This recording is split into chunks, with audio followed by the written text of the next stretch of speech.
मत एत खुशी लगुचे एथर मरीगले भी मुई शंका नहीं। मुई बहुत भगवान के प्रार्थना करुचे जे हे भगवान सूर्य भगवान मोर नाती केभे बड़ मनुष्य हेबा केभे बड़ मनुष्य हेबा केभे बड़ मनुष्य हेबा। यूपीएससी रो रिजल्ट बाहरी एवं बलांगीर ପାଇଁ खुशी खबर बलांगीर सागरपड़ार जी अच्छा संजय मिश्र तांको पो साईराज मिश्र से कृतकार्य होती 591 रैंक पाई। बर्तमान सी चाकरी करुँचे विशाखापट्टनम रे किंतु एबे परिवार रे खुशी लहरी खेली जाइए। पुओं सहित से कथबार्ता भी होती फोन रे। से पुओ मध्य खुशी अच्छा सेठारे सेलिब्रेशन चली घरे सेलिब्रेशन करा जाउची। आम सहित बापा अच्छा बापा सहित आलोचना करवा। आज्ञा केते खुशी लगला ये खबर पाइले कोठू जानले? प्रथमे आम टीवी रू जानलो टीवी रे तापरे आम सब upsc.gov.in रे चेक करूँ जिते डे बिफोर यस्टरडे आम खबर पाइलु जे very soon the result is going to declare. तो आम से वेबसाइट रे लगी आम दुई वाइफ हजबैंड फास्ट टीवी रे देखिलु जे ना फास्ट पुआ पठेला जे तार सक्सेस बोली तापरे टीवी रे आसला तापरे आम वेबसाइट चेक कलु जे ना he has got success in UPSC. So my our joy no bound and we are happy.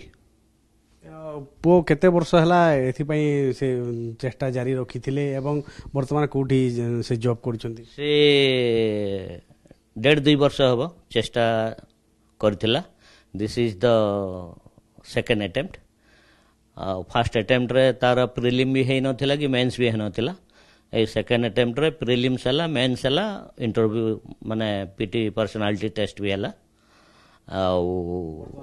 वर्तमान से विशाखापट्टनम रे अछंती इनकम टैक्स ऑफिस रे चाकरी since last 4 month he has been working in Visakhapatnam.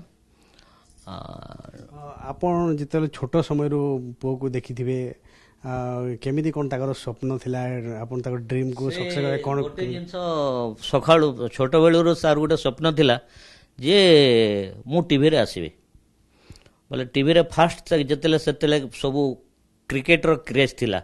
मु फास्ट करता मु क्रिकेट प्लेयर हेबी किंतु मु बीइंग ए फादर आम पाखे से संबल नाला क्रिकेट प्लेयर पे सब प्रकार सोर्सेस रिसोर्सेस दरकार। तो मुझा भाविली जे सेटा केबे पॉसिबल नुह। आम ब्राह्मण family medium lower medium class family तो आम पाठ ही ज्ञान ही बढ़े आ मु चिंता कली ज्ञान ही तांको माने जहाँ जीवे ऊपर को जाई पारिबे। मोर झील पाई मु स्वप्न देखी डॉक्टर करने। Now see is gynaec specialist in Kolkata RG Kar medical college and hospital सेठी से सेवारत अच्छी। पुअर स्वप्न देखी आईएएस ऑफिसर टे करने। तो ग्रेजुएशन सेकेंड थर्ड ईयर रु से स्वप्न देखला पुओ से इनिशियली जुबोदय कॉलेज रे +2 साइंस पढ़ला। +2 साइंस रे टॉपर करतिला भी सेठू से माँ पुओ डिसाइड कले जे ना मु दुई छुआ को मेडिकल करी डॉक्टर कहीं मु मेडिकल प्रोफेशन अच्छी।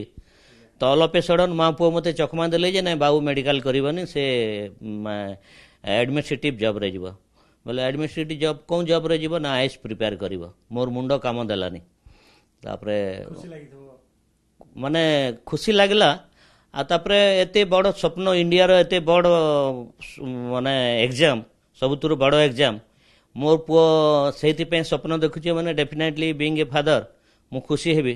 बोले ठीक अच्छे। आज किंतु से जो स्वप्नटा साकार हो गला केते खुशी लागु? बहुत खुशी माने मु खुशी एक्चुअली माने भितरु तो बहुत खुशी लगुची ताकू प्रकाश करि पारुनी। देखुले बापांकर स्वप्न साकार होइचे बहुत खुशी अछंती। माँ अछंती जड़े माँ हिसाब रे पुओ जेते गोटे आईएएस ऑफिसर हेबा के जाउछंती केते खुशी लागु? बहुत खुशी लगुची।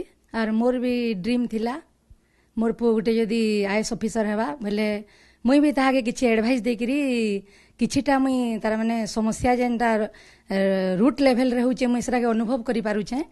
मुई गोटे एलिमेंटरी टीचर अच्छे सरगज हाई स्कूल रे ग्रेजुएट टीचर अच्छे।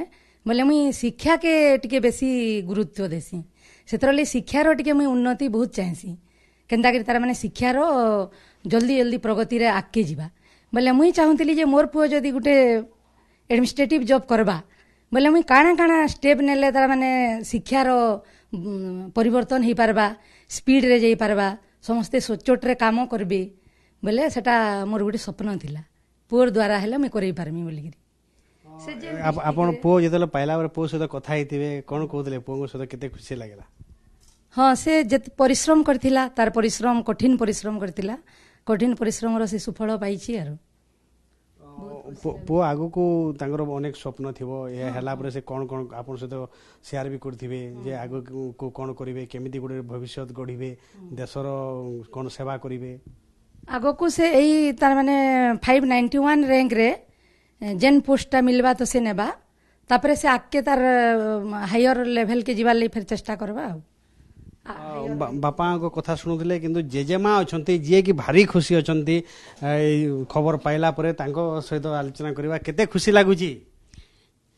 ହ୍ୟାଲୋ କରମି କେତେ ଖୁସି ଲାଗୁଛେ? ମତେ ବହୁତ ଖୁସି ଲାଗୁଛି।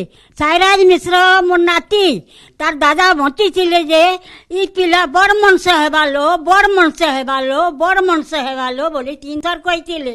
ବେଲେ ମୁଇଁ ବେଲି କି ହଁ ସମସ୍ତେ ଜାଣିକରି ଅଛ ବେଲି, ବେଲେ ହଁ ଦେଖବୁ ମୁଇଁ ତମ ପଲେଇ ଯିମି, ତୁଇ ବଞ୍ଚିଥିବୁ ଦେଖବୁ ପିଲା ବଡ଼ ମଣିଷ ହେବା ବେଲି।